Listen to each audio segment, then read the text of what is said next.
Bonjour Harry Roselmack. Bonjour. Merci d'être avec nous. Ravi. Soyez le bienvenu pour parler de votre film que vous présentez dans la région aujourd'hui. Le film s'appelle Fracture. Mention spéciale du jury au Chelsea Film Festival. Vous plantez le décor avant de regarder la bande-annonce. Ça raconte quoi ? Ça raconte l'histoire de radicalités qui se confrontent et qui, contre toute attente, vont créer du lien. On regarde la bande-annonce et on en parle juste après. Elle va finir droguée comme toutes les autres. Tu me plais. Tu crois que j'ai envie de me retrouver dans ta situation? Cette vie-là, j'en veux pas. Moi, ce que je veux, c'est créer, faire de la mode. Je vais ouvrir ma boutique. Tu vends pas ton âme. Je vais y arriver, tu vas voir. Je vais ouvrir ma boutique à Paris et je reviendrai te chercher. L'insouciance, c'est pas une excuse. Je veux être tranquille, je veux pas d'ennui. J'ai déjà tué une fois, sans vraie raison.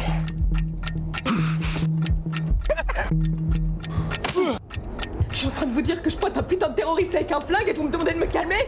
C'est une blague?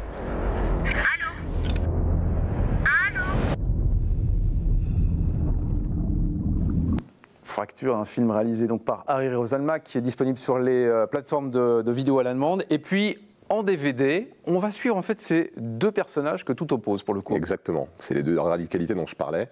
Deux personnages dont on comprend par le parcours comment elles en sont arrivées là, parce que l'un des propos du film, c'est de dire qu'on est, on est ce que l'on devient.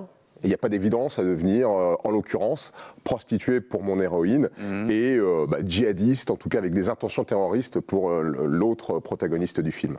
Donc l'idée, c'est on a des parcours qui nous font devenir ce que l'on est, et donc dans ces parcours, il y a sans doute à s'interroger sur une forme de responsabilité collective qui fait que des gens se retrouvent sur ces chemins-là. Et puis il y a, est-ce qu'on est capable aujourd'hui, alors là c'est vraiment, j'ai pris deux archétypes très très différents, mais est-ce qu'on est capable de vivre ensemble dans une société où les gens sont de plus en plus différents les uns des autres, en tout cas assument de plus en plus leurs différences. De vivre ensemble, de s'écouter aussi, de se comprendre, de plus en plus difficile? Oui, et à mon sens, ça passe par là. C'est en s'écoutant et en se parlant qu'on pourra trouver le moyen de vivre ensemble. Mais pour l'instant, on ne s'écoute pas, on ne se parle pas, on se croise. Et c'est pour ça que j'ai pas pu faire de documentaire. J'aurais pu vouloir faire, parce que les gens, à chaque fois que je dis j'ai fait un film, ah bon, un film de fiction On vous attend pas là. On m'attend pas là. Et en même temps, c'était la seule façon, en tout cas qui me semblait pour moi réalisable, de raconter cette histoire. Parce que dans la vraie vie, ces gens-là, aussi différents les uns des autres, ils ne se croisent pas, ils ne se retrouvent pas les uns face aux autres. Pour ça, il fallait que je raconte cette histoire, que j'invente cette histoire dans laquelle ces deux personnages, fortuitement, ils ne l'ont pas cherché, se retrouvent enfermés dans une pièce tous les deux, avec une menace qui est celle de l'arsenal terroriste du jeune homme, qui est entre les deux, et ce pistolet notamment, et ce face-à-face contraint, voilà, on voit comment ça évolue et ce qui se passe. Comment vous avez trouvé l'inspiration? Où est-ce que vous êtes allé chercher vos personnages? Alors je suis allé les chercher dans un format que j'ai fait sur TF1 pendant de nombreuses années qui s'appelait Immersion. Donc j'en ai fait 12 et j'ai fait des immersions donc avec justement des fondamentalistes religieux. J'ai fait des immersions avec des prostituées, j'ai fait des immersions avec des prisonniers. On en a fait 12 comme ça. On est parti en Afghanistan faire aussi des soldats français là-bas.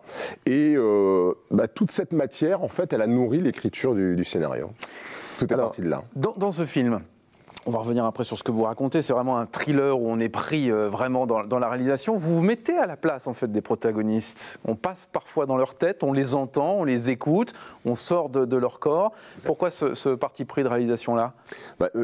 C'était très important pour plusieurs raisons. La première, c'est que je voulais qu'on aborde ces deux personnages principaux, d'abord de l'intérieur, par leur vision du monde. Par leur vision on ne les voit pas au début, hein, on ne sait pas à quoi ils ressemblent. Exactement, plutôt que par leur physique. La deuxième chose, c'est que ce sont des personnages qui sont, on dit pour s'attacher à un film, il faut s'attacher à ces personnages. C'est dur de s'attacher à des personnages comme ceux que je pose. Je vous pose un type qui a une intention terroriste, je vous pose une nana cynique qui se prostitue et qui semble assumer le fait de se prostituer. Et pour s'attacher à ces personnages, moi il me semblait important de rentrer dans leur tête, d'adopter très vite leur point de vue, leur vision du monde, mais aussi leur point de vue, leur justification et leur histoire par des flashbacks qui nous donnent justement ce contexte. Quand on juge quelqu'un dans un tribunal, on ne regarde pas que l'acte qu'il a posé. On fait venir des gens de sa famille, on fait venir ses amis, on fait une enquête de personnalité pour savoir qui est cette personne qui a commis cet acte. Mais j'ai fait un peu la même chose avec mon film, et via des flashbacks, on raconte le passé de ces personnages, ce qui permet de comprendre, pas forcément de justifier, mais de comprendre comment ils en sont arrivés là. Vous montrez différentes facettes de la société. On part au-delà des préjugés, parce que le fameux Youssouf, votre personnage, on a évidemment le portrait qui se dessine en tête, on est très surpris quand on le découvre, il n'a pas la tête de l'emploi pour le coup. Ouais, c'est vrai, et c'est aussi une façon de dire que c'est notre parcours qui fait ce que l'on devient. Ça n'est pas une évidence génétique, chromosomique, c'est pas parce qu'on a telles origines qu'on devient forcément terroriste. C'est plus le parcours qui explique ça. Et ce petit contre-pied, il est évidemment volontaire, et là où il y a de l'espoir, c'est que quand on se dit que c'est en grande partie nos parcours qui font nos réussites, mais qui font aussi nos déviances, ça veut dire qu'il y a un moyen d'agir dessus. Si on tout n'est pas perdu. Voilà, bah non, tout n'est pas perdu, évidemment.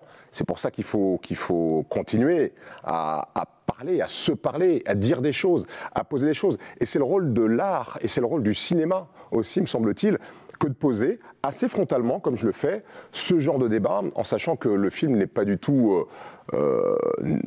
pessimiste, c'est pas la fin du film, sans la dévoiler, n'est pas totalement funeste. Et l'idée, c'est de dire que, voilà, par le dialogue, on peut éviter le pire. Vous l'avez dit, c'est un exercice relativement nouveau pour vous, même si vous avez déjà réalisé des documentaires. Là, pour le coup, on est dans la fiction. Vous avez pris votre pied à réaliser ? J'ai adoré. Oui. Ouais, j'ai vraiment adoré l'exercice. Parce que ça permet d'aller chercher aussi en soi. Dans le journalisme, on est très contraint par la réalité, par les faits, que l'on doit absolument respecter. Alors, on a sa manière de faire, chaque journaliste, que ce soit en présentation, que ce soit en reportage, on fabrique tous les choses à notre manière, mais on est très tenu par les faits.